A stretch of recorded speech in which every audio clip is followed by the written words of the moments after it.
guest today is Bryan Soltis. Bryan, how are you? Doing very well, David. Thank you. What do you do?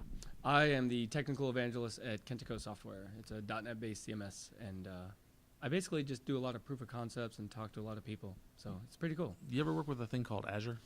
A little bit. I've actually used Azure for so long. I've actually used it before it was released. I was part of the SQL Azure Buddy program. I remember using Azure websites before it was even released, and it was at a strange name like Atlas or something. And since then, it's definitely one of my passions. I love working with Azure, specifically more on the development side of things. I'm not much of a DevOps guy, but I've used so many aspects of cloud services and web apps and mobile services and everything else. It's always fascinating to me how much is available to you. And every month something new comes out. Every month, every day. That team is just amazing. I remember fact, you were telling about. I'm sorry. Go ahead. It's okay. I was going to say that it was funny when I was on part of the SQL Azure Buddy group. I remember talking to them. This is when they were developing a lot of SQL Azure back in the day, and they explained to me like the release cycle for SQL Server was like 18 months or something like that, and the release cycle for SQL Azure at the time was 90 days. I mean, and that's just amazing that they can produce that much so quickly. So they have. It's actually kind of leaked into the rest of Microsoft. So now the release cycle for other products that used to be 3 years is now every quarter. Tough to stay in front of that, but it's exciting nonetheless. Yeah. You were telling me about something called Azure Search. Yeah, and that sounded really interesting. I'm not very familiar with it. What is it? That's amazing because I've used Azure like 6-7 years, and I remember it was about a year and a half ago. I was looking to do something new. I was like, I'm just going to see what's new in Azure, and I came across Azure Search, and I'm like, I'm not sure what this is. And so I started looking into it, and essentially it's cloud-hosted search. The idea is you upload all your data, and you define an index based off of that data, and you tell Azure Search how it is you're going to search against that data using that index. So you upload your data, Azure Search, and then turns around, indexes it using the Lucene engine, and then you tell Azure Search how it is you're going to search against this index, like what fields are searchable, which ones are sortable, which ones are facetable, all different kinds of stuff. What does that mean, facetable? Facetable means if you have a search, and maybe like a good example is like maybe a clothing site or like maybe a shoe site. You might have different facets of only this particular, search by brand, search by size, search by type. You can facet the information based off each one of those. So size is not relevant to every. Right. I mean, you can filter. It's basically for filtering the searching that you look for, so you can refine the information you're trying to get. But you're selling tickets, for example, date is important and location is important. Exactly. You're selling dresses, that's totally irrelevant. Exactly. Size and color are. And that's a big thing about Azure Search is it's completely configurable in that aspect, meaning you decide how you want to search the data. And what's really cool is you can take the same data and you can make multiple indexes against it. So one index might, let's go back to like the clothing thing. One of your indexes may be to search, by brands, and because that's how the information is going to be relevant to the person trying to find it. But another index may be by like the color or something like that. And you can choose which index you want to call against. And the same data can be indexed in different ways, so that therefore you return information in different ways and you use the index and the search capabilities inside of it in different ways. And what's really amazing is, I found out this and I started looking into it, and I realized it had been released a year before then. And I had never heard of it. And I've since talked about it many times, and I've done a lot of user groups and different conferences around the world. Farthest I've gone is Sydney, Australia. I did their Azure user group, and I talked about Azure Search there.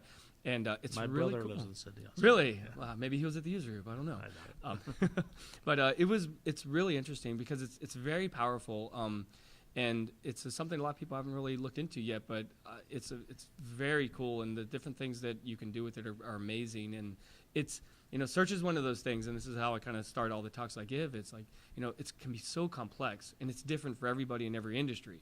How you search clothing is completely different than how you search books or something like that. And how people expect the information is different. How they're going to use the search results is very different. And so it's very complex on how to define and develop a logical and effective search solution. And Azure Search gives you a lot of this stuff because you can offload all this custom functionality onto Azure Search. And you can do really complex things like starts with search, or if it has words that are like its synonyms, you can define synonyms for information. So in the Azure Search demo that I actually have a bunch of Simpsons quotes, because I figured out Simpsons are universally liked by everybody around the world. So I have all these Simpsons quotes, and I have some examples of like how to do a synonym. So if you put in let's say you put in, Hank Azaria. It actually, I have the synonyms for all the characters Hank Azaria does. So you actually get back all the quotes that Hank Azaria does using the synonyms. You can do custom functions so that, like, show me things only within a 20-mile radius of this location that I give you. As long as the data itself has the radius, or has the location of that, the geolocation, then the search automatically does the radius search for you and gives you back the. It's very powerful, and it can do some really cool stuff. What about different like tenses of verbs or plural and singular, that sort of thing? So they have all these different things, different kinds of analyzers. So it's all, you kind of build everything up yourself. So I would have to enter that information. Well, most likely you would. So it all starts with defining the search. So basically you have a collection of data. So let's say like blog article or something. You're going to have like an author, you're going to have a date, you're going to have a title and a description and maybe some images, I don't know. You can push that data up in Azure Search, and then you create an index based off of the data. But, the article ID is probably not relevant to you. So that's not searchable. So when you search against it, you don't search against the article ID. You probably know the author, maybe, because they're all the same author, but it's the title or the description. So you say, when I do a search, look inside of these fields, and only return me results where you find inside of there. So that's the first part, is when you do a search, is defining that structure out and how you're going to interact with these fields that you're going to return.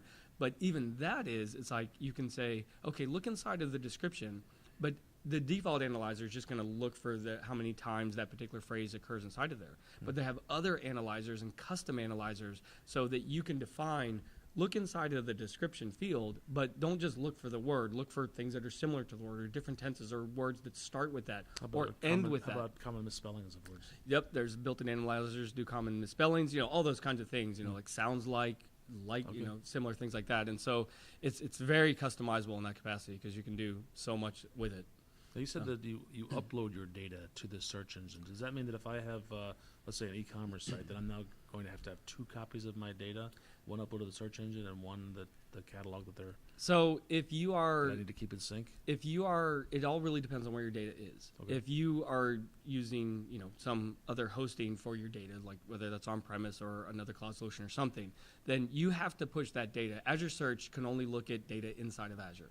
So you have to push the data into Azure Search. That's what you have to do. Okay. And so often I tell people that, if you're going to do that, if you're going to have that scenario, that's totally fine, but you're going to have some mechanism to keep your data updated. Then you have the API, and there's an Azure Search SDK, so you can hit the API the REST API directly, or it does have an SDK, so I tend to use the SDK because that way I'm not dealing with a REST API. Hitting it directly means using REST? Yeah, just making some REST API call directly against it. Okay, and then the API is just a wrapper. The wrapper is for the REST, yeah. The SDK is just a wrapper for the REST API. Okay. So you would have to set up some schedule to push your updated data once a day, once a month, whatever makes sense to you.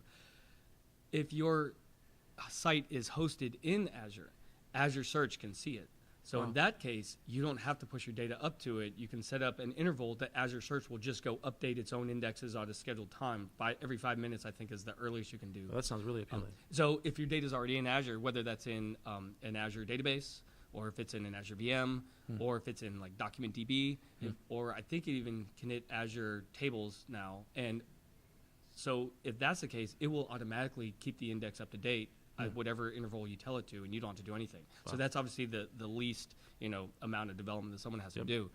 But what's really cool, and the smallest latency as well. Exactly. Now, one of the coolest parts about Azure Search though is the ability it can index blobs inside of Azure Storage. So it supports, I'm not sure all the file extensions, but like Word files, PDF files, Excel files, XML files, you can put all those in Azure Storage, set up an indexer that will watch that specific storage account, and as you put things up in there, it will automatically index them, so you can search and it will find it inside of the document. So if you had a bunch of PDFs or something like that, or Word documents, and you wanted to have a search for inside of those documents, you can just set up an Azure Search index to hit it, call the API, and now you're looking directly in those documents to return only the ones that have the matching features. But those indexes are just like the regular indexes, and they're completely customizable, and you can choose custom functions and all the other kind of stuff I mentioned. So it's pretty powerful. It's really cool. It's one of the things people like the most when I've presented at it. How do people pay for this? Is it about by the amount of data index? Is it by the hour, or what's the So cost model? in the last time I checked the pricing model for Azure Search, they have a free plan, which is the one I tend to use in more of my demos. And the free plan gives you, I think, 3 indexes and up to 10,000 documents. So every record inside of your Azure Search is a document, and you get that. And I don't think it has like an SLA in front of it. It's the free plan, but it's really priced on. It really based on how many indexes are you going to have, and how many how much data are you actually going to index. And then there's different tiers. There's like the S1, I believe it is, or the basic, I believe, is like 50 indexes, and then the next one's like 200 indexes, and then there's huge ones that can handle lots of stuff. But really, if someone was looking into it, I wouldn't think of Azure Search as a one-off just for a particular project. I mean, if you could get away with a free plan, that would be awesome. But I think if you're looking for an enterprise project, you would need to think of Azure Search as your new search solution across your company, because that's where you're going to get the benefit and the value of paying as much as for the 50 index plan or something like that. I mean, it's a lot of money. You're not going to pay hundreds of dollars a month just for search for one application. But if you can have all your applications use that search, now you're saving all these development costs because everything's offloaded in Azure. So how do we get started with this? Is this just another menu option in the Azure portal? Click the little plus sign and drop it down, and I believe it's under the data tab. I'm not exactly sure, but if you just type in search, you'll see it's actually called Azure Search Service. Okay. And you stand that up, and then you can just start going from there. You define your indexes, and you can define different things, your data sources and stuff like that. And what's really cool about it is you hook up your Azure Search to a storage account. And if you want to, you can click a link inside the portal underneath the search service to start collecting analytics. And now you start getting search analytics on your data. What does that look like? So actually, Microsoft released a free Power BI pack that is a bunch of reports that show you these are the terms that are searched for the most. These are the top search terms where you return no results. And so with this kind of stuff, you can realize, oh, this is how people are using this. And now a good example I have. Your indexes based on that. Exactly. And a good thing I found is like a good example is if you look at that report and you see, okay, everybody's coming to the site and they're searching for this and they're not getting any results. That's a bad experience. So now I need to have some data that gets returned because everyone's searching for this. And you also can see the latency, how many APIs are being called, and so you can tell when your search is actually getting hit, and so you know when you might need to scale up or scale down because it's scalable just like everything else in Azure. So those Power BI results or reports are very powerful, but it's all based off of some very small analytics files that Azure Search will store in your storage account. You can drill down into them. They're not very exciting. It's a bunch of XML and JSON and stuff. But the Power BI reports are already set up to interpret those and display it in a nice graphical way, and it's really powerful. Let's say somebody wants to get started in this. Where do they go to learn more about it? I tell you, I would go to the Azure portal, and you'll find Azure Search inside of there. But also, if you just type in what is Azure Search, Microsoft has a really good area of their, I don't know if it's on the MSDN side or just the regular main website, but it's a nice primer to just, this is Azure Search. There also is Liam Kavanaugh is the program manager for Azure Search, and he publishes a lot of blogs about it. And so he has a blog. If you just search for Liam Kavanaugh, you'll find his blog, and you'll find a lot of information. He kind of tells you about new and evolving features and new, because they're always working on the API. And they'll add in some preview features inside of there, and then when they get them working well, then they become general availability and they get made part of the SDK. So I think between those three, that's what I would do. I mean, I think your first idea is you need to know what is Azure Search. Like, you need to just educate yourself on it so that you understand what it is and what you might do with it. Then in that same area, under the Azure area, on Azure, .microsoft.com, I believe is the URL, you'll find a section just on Azure Search, and you'll find getting started, how you can actually work with it. And then Liam's blogs, I've written a number of blogs on my own website. So all of my blogs are hosted on devnet.kentico.com. Okay. And now those are, most of them are specific to the company I work for, Kentico, but I do integrate in with several other components, and I like to blog about those. And so I walk you through a process of using Kentico and Azure Search, and where I'm creating these indexes and how I'm defining it using the API and using the SDK and stuff. So I think between all those, there's a lot of information for you to find about it, and I think it's a really good area that a lot of people aren't really familiar with, but I think it could benefit a lot of applications. You're also speaking about it, right? I am. Where are you going next? I'm hoping to hopefully go to Columbus, maybe in that area, Columbus, Ohio, up in to talk to the Azure There's a group great- there, or great the tech .NET community user there. group. And That's a good group. yep, I've recently spoken Little Rock, Arkansas. I think in last I've November. never I been talked there. Yeah, that was my first time. But Little Rock Tech Fest is actually a big event. I spoke Mm. on Azure Search there, so I try to talk on it as much as I can. And it's kind of funny. I kind of give the same talk, and I just keep updating it because they keep adding new features to Azure Search.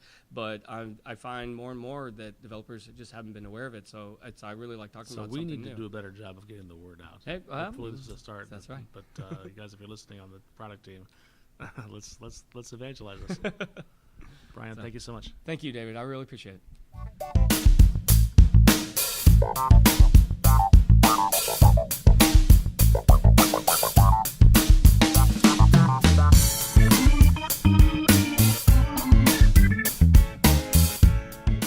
I love technology, not as much as my friends you see, but I still love technology.